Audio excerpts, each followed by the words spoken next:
We begin Masechta Menachos. We've studied about what's called Zvachim, and Zvachim include animals that are brought as karbanos, birds that are brought as karbanos. Menachos, on the other hand, are made of flour, in most cases flour plus oil, and they require a whole different series of avodos. I just want to mention in starting that Mincha is the least expensive of all karbanos, and therefore Chazal understood that in most cases, a person who takes upon himself to bring a korban mincha is a poor person. And based on that, the Gemara at the end of Menachos is going to point out that in the pasuk in the Torah about bringing a mincha, it opens up with the word nefesh.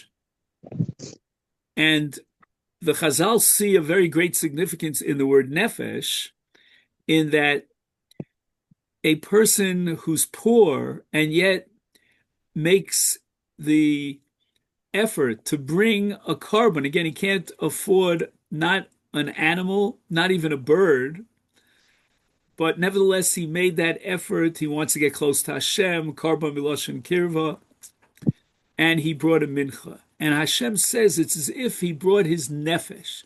No, it's something that's very, very profound and a passionate desire on the part of an ani, a poor person, to be part of the avodas hakarbanos. Another point to make as we start is that it's not at all clear what the word mincha etymologically means. Some say that mincha means a gift, and once again, because it's a poor person, it's a very special gift that he's giving. And others say that mincha is miloshen menucha. It's something that you rest, to give the ani a feeling that despite all his tircha and all the effort he's putting in to try to put everything together, nevertheless, after he brings a korban mincha, he feels close to Hashem. It's kind of like the end of Shabbos when we daven mincha. And the tefillah of mincha, according to some commentaries, is keneged. It corresponds to the korban mincha, and it's at the end of a day when we feel a little bit more relaxed. Okay, then, without further ado, we begin Masechta Menachos, and like Masechta Zvachim, the opening Mishnah in our Masechta begins with Shalol Lishma. Now, exactly what Shalol Lishma means is a serious controversy, but we're going to work with Rashi's Shita that Shalol Lishma is when the Kohen himself makes a declaration that he's doing the avodah for the sake of X, and that X is not the reason why the Bailim took upon themselves to bring the korban. And the Mishnah at the beginning of Zvachim says that if you bring a korban and the Kohen has in mind and he expresses a kavanah shalol lishma, then the korban itself is kosher, with two exceptions, but as a general rule, the korban is kosher, but lo alu lebailim l'shem chova, which means that the bailim who brought the korban and accepted upon themselves a commitment to bring the korban, they're going to have to replace this korban and bring a second korban. The avoda of the korban will be continued because, again, the korban is still kosher, and that means that there'll be maktir the murim on the mizbeach, and that the kohanim will eat the basar. All that goes on, but the bailim have not fulfilled their neder, their obligation. They'll have to replace the korban. The Mishnah here at the beginning of Menachos establishes a parallel set of halachos. And the Mishnah is quoting the Shita of the Chachamim. Well, later on, we'll spend most of our day today on the Shita of Rabbi Shimon, the dissenting view of Rabbi Shimon. But according to the Chachamim, the basic rules that apply to Zvachim about Shalol Lishma will apply to Menachos as well. So that would mean that if the Bailim promised to bring carbon mincha X, and there are many different types of carbonos of mincha. Today we'll focus mostly on two out of the many different permutations, if you will, of carbon mincha. And that was the promise of the Bailim, to bring mincha X. The Kohen, when he did the avoda, now the avoda has four parts to it, but the main part that we're going to focus on is called kmitza. The kmitza of the Kohen, with regard to the flour, is parallel to zrikas hadam in zvachim. And the Kohen at the time of the kmitza made a declaration that this avoda of the mincha is for a different kind of avoda, not for a different kind of mincha, excuse me, not the mincha that the Bailim promised to bring. So let's see it inside. Kol ha-menachos shenikmitzu shelo lishman, and the kmitza was done shelo lishman. Ksheros, the mincha is kosher, like we saw in Zvachim. Ela shelo olu lebailim l'shem chova. So as we said before, the Bailim are going to have to replace this mincha with another substitute mincha, because this mincha was done shalol lishma. Now, why the Kohen did such a thing, I can't answer that question. And not only that, I can't even answer if the Kohen is now responsible, and he should have to reimburse the Bailim for messing up, and now the Bailim has to bring another carbon mincha. Those are issues that have to be addressed, but not now. But the main point that we want to make is that there's an absolute parallel between Menachos and Zvachim, according to this shita of the Tanakama, the Rabbanon of Rabbi Shimon. Rabbi Shimon is going to come down the line. Now, if we go back to Zvachim, as I indicated before, there are two exceptions to the rule in which Shalol Lishma completely passes the carbon, which means that from the second the Kohen declares Shalol Lishma, the whole thing freezes. We don't do anything. We don't do any more avodos, and we're certainly not going to be maktir the carbon on the eish of the mizbeach, and the Kohanim are not going to eat the bus, and nothing happens. We just bring it out to what's called the beis hapsul, and it's burnt with psulei hamikdashim. And those two karbanos are chatos and pesach.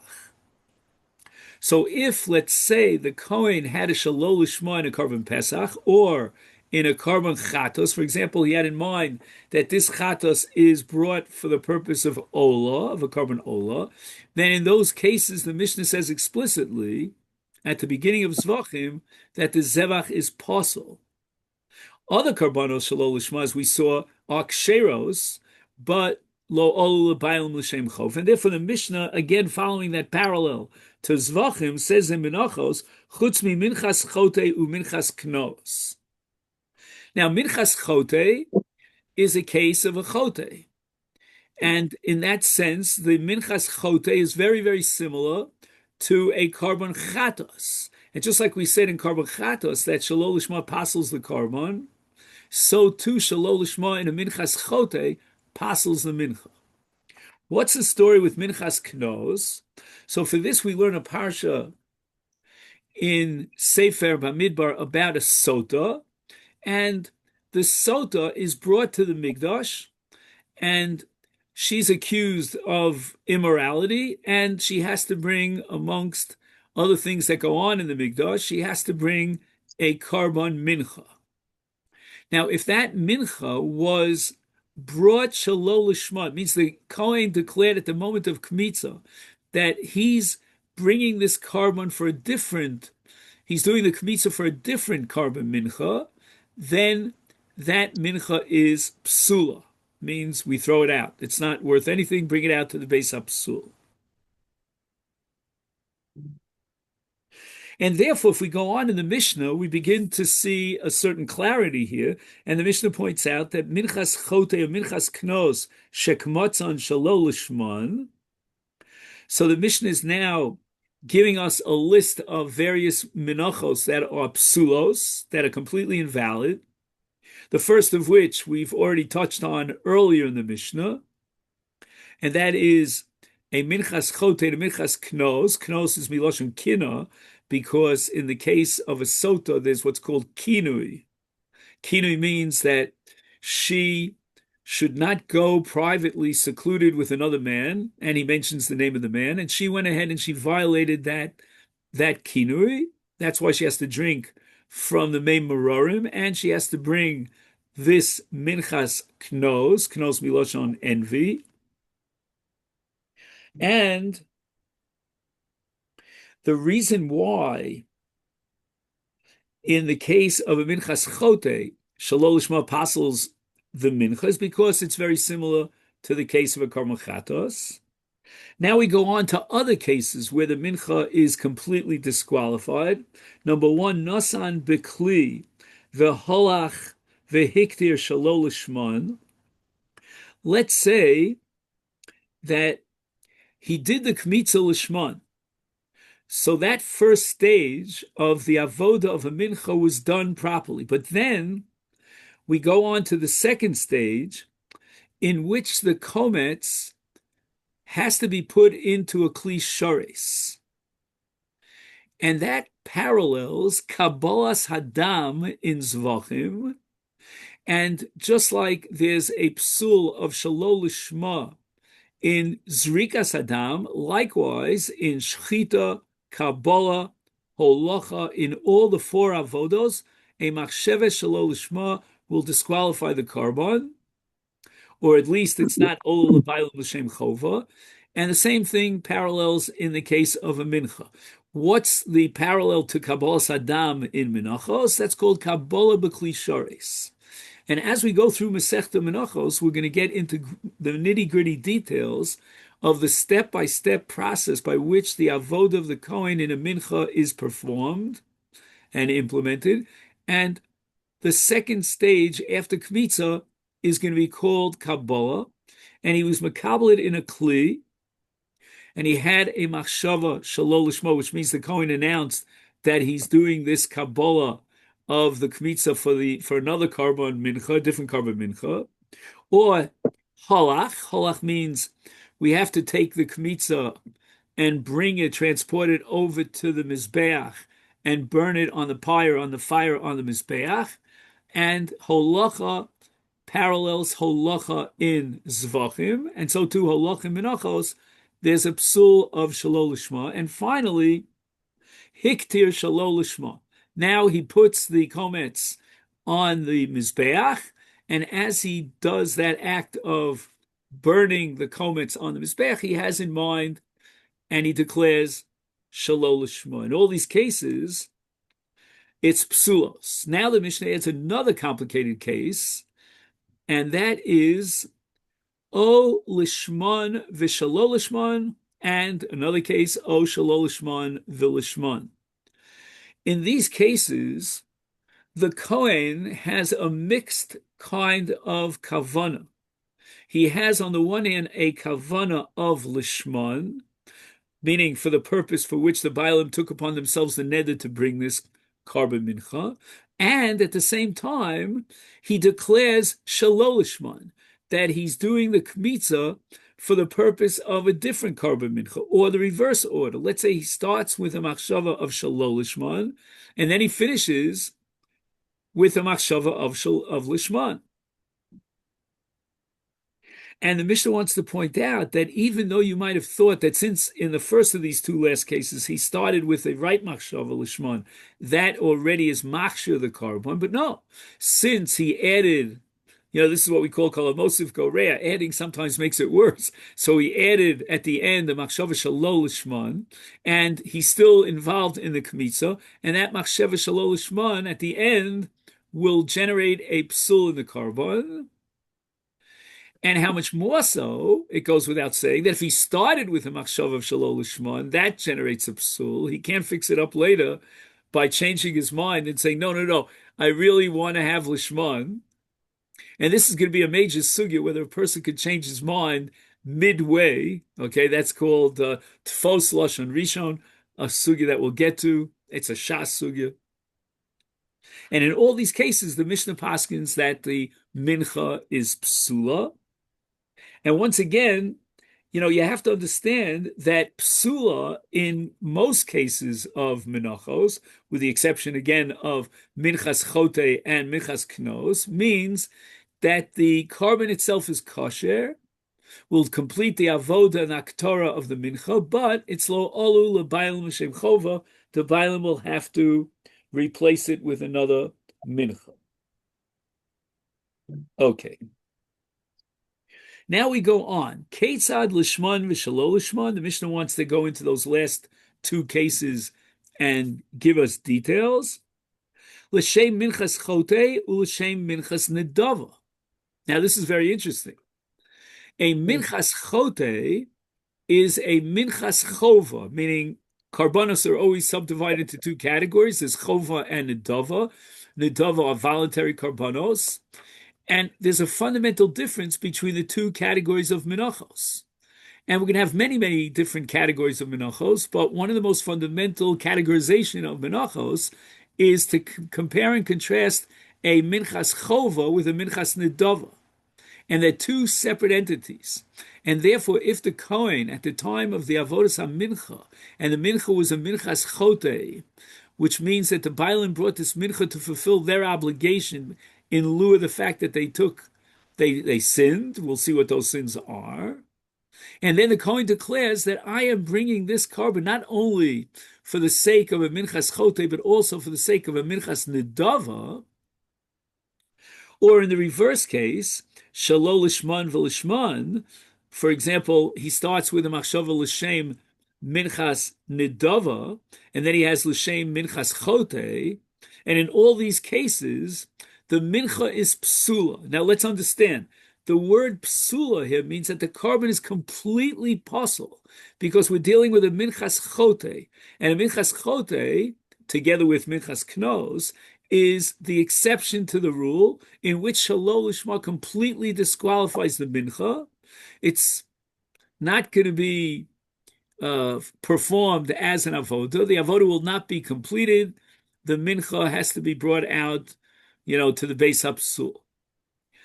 We can have similar cases in other menachos where the mincha will be in shalo lishma, or lishma and shalo lishma in either direction will be kosher, but eino ol l'bayim l'shem chov.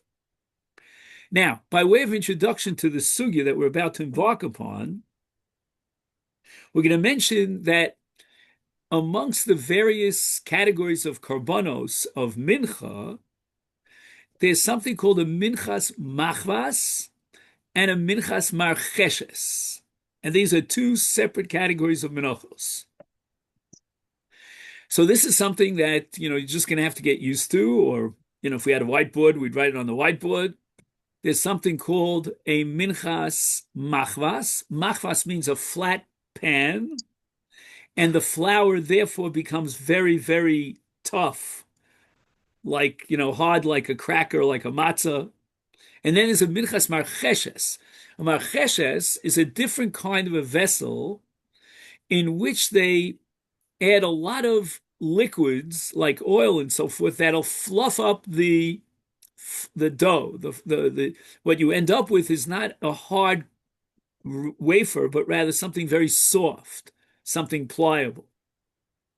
And in both cases of a minchas machvas and a minchas marcheshes, the mincha is prepared in one of those two kelim respectively, either in a kli, a vessel that's called a machvas, or a kli that's called a marcheshes. So keep that in mind, because that's going to be a major issue if, let's say, the Bailim promised to bring a minchas machvas, and the Kohen declares that he's doing this avoda, this kmitza, for the sake of a minchas marcheshes, or vice versa.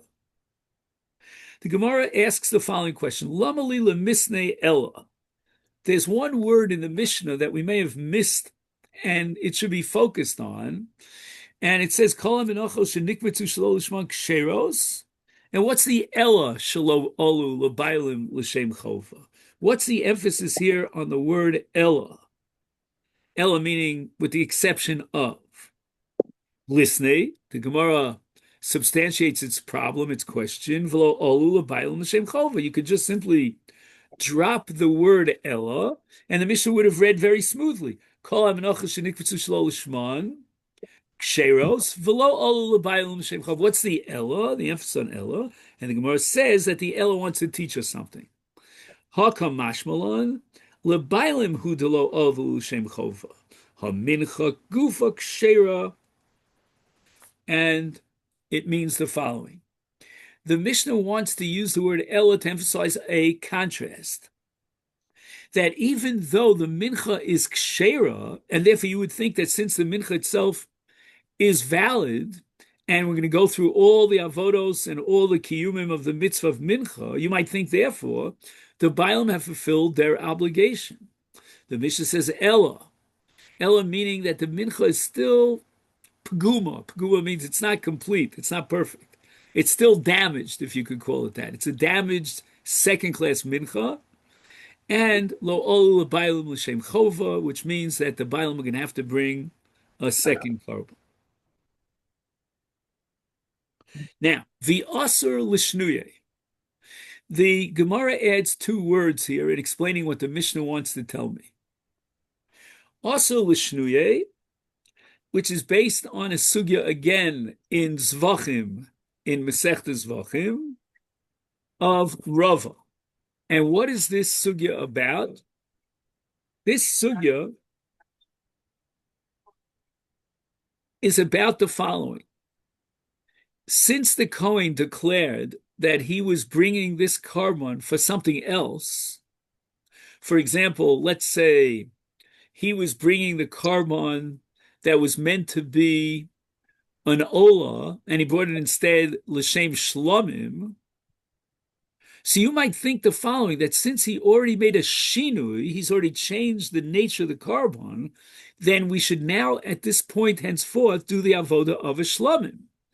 Forget about the avoda of an olah, which was the initial commitment on the part of the Bailim, but now the Kohen has declared that he's bringing it as a korban shlomim. So maybe now we should do the avodah of shlomim. And this is kind of like what we say, one wrong doesn't justify another. And also l'shnuye, meaning since the korban is kosher, it goes back to its original status in the case that I gave you as an korban olah, not a shlomim. And also l'shnuye, the kohanim are not allowed to change the avodah. They have to continue the avodah as if nothing happened. And they put into brackets, the shalol lishma of the kohen, and they do the original avodah. Kiddur Rava, like we saw in Rava, Diyama Rava, Ola sheshchata shalol lishma. Let's say, for example, we gave the example of an Ola, and the Kohen declares that he's doing the shechita or any of the other avodos for the sake of a shlomim. Also, lizrok dama shalol lishma. We can't go ahead after the shechita and follow through with any of the other avodos for the purpose of shlomim, because that's again another shinui, another shalol lishma. Bad enough that we had one shalol lishma and all the implications thereof. We're not going to allow him to do another shalol lishma and again do the zrikas hadam for the purpose of shlomim. No, we go back to the original status of the korban as it was meant to be, and all the avodas would be done l'shem olah, because that's what the Bailim were magdish. The Gemara now wants to know the following. How do we know such a thing? Maybe there's some argument out there that would say that, look, you made a shinui, and now your shalol lishma was registered on the Richter scale, and whatever implications it passes the korban, because he had in mind l'shem shlomim instead of l'shem olah. Maybe now we should continue. He kicked it off, as we say in football, and he started with a l'shem shlomim. Let's do everything l'shem shlomim. Let's continue. Let's do the Kabbalah l'shem shlomim, the halacha, the zrika. Everything should be l'shem shlomim. So the Gemara offers two answers to this question. The first answer is Ibois Ema Svara, and the second one is Ibois Ema Kra. And this is a classic Talmudic structure where we start with a Svara, and for those who are not happy and 100% convinced of the Svara, the logic then will give you a drasha, a scriptural derivation. So what was the Svara? Ibn same as Svar, the Gemara says, Mishum de Meshani ba Kolhani Lishni ba v'nezil. Just because he was Meshana, he deviated from the original intention of the carbon, therefore we can continue and add insult to injury, and again deviate in the future avodos from the original purpose of the carbon. V'ibay say makra, the Torah says, "Motzav sasecha tishmar v'yasisa kasher nadarta Hashem Elokecha nidava." Now, the pasuk is very, very strange. There's almost a contradiction between the reisha of the first part of the pasuk and the seif of the pasuk. The reisha of the pasuk says, Motzav sosecha etc. v'asisa kasher nodarta. Now, a neder is a specific type of kabbalah, meaning a commitment, and yet the opposite of a neder is called an adava, and an adava is a whole different kind of karma, right? A neder means that you took a commitment, you took a vow, and you have to fulfill your pledge. An adava means something that's totally voluntary. So how can the pasuk open with neder and close with nedava? And that's what the Gemara asks. Neder who? And yet korile neder v'korile nedava. Very paradoxical. The pasuk on the one hand calls it a neder and tells you have to fulfill your commitment, your vow. And on the other hand, the Torah in the same breath says nedava. It's a voluntary karma. Ella, but what's the case? Im kimoshenadarta sisa, if the avoda was done by the Kohen in the way that you accepted your neder, meaning lishma, then that's fine. Yay neder. It's a neder and you fulfilled your neder. But in lav, if the Kohen deviates from your original intention and pledge, and then he has a machshava shelo lishma, then yehei nedava. What's the nature of this carbon? We know that the Bailim, in a case of shelo lishma, have to replace the carbon. That means they have not yet fulfilled their pledge, their neder, and yet the carbon itself is kosher. So what is the nature of that carbon? The Torah adds the word nedava to say that carbon becomes a carbon nedava. So it means that the Bailim do get some brownie points, some credit for the original carbon, even though they now have an obligation to replace the carbon. And what brownie points do they deserve for the carbon if they have to replace it? The answer is they get brownie points for a nedava. So that even though the initial Kabbalah was that of a neder, and the Bailim made a pledge, harei olai, etc., I take upon myself to bring a carbon olah, and at the end, since the Kohen says he's doing the avodah l'shem shlomim, the Bailim will now not fulfill their neder. They're going to have to bring a second olah to replace the first, but the first olah becomes a nedava.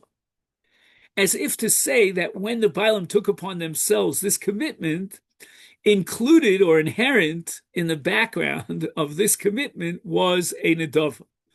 And they made a condition that if the carbon is brought kilchasa, kahogen, the way it should be by the Kohen, no tricks, no deviations, then I fulfill my neder. But if the Kohen is going to mess me up over here with a machshava shelo lishma, I'm going to have to bring another carbon, let this carbon be a carbon nedava.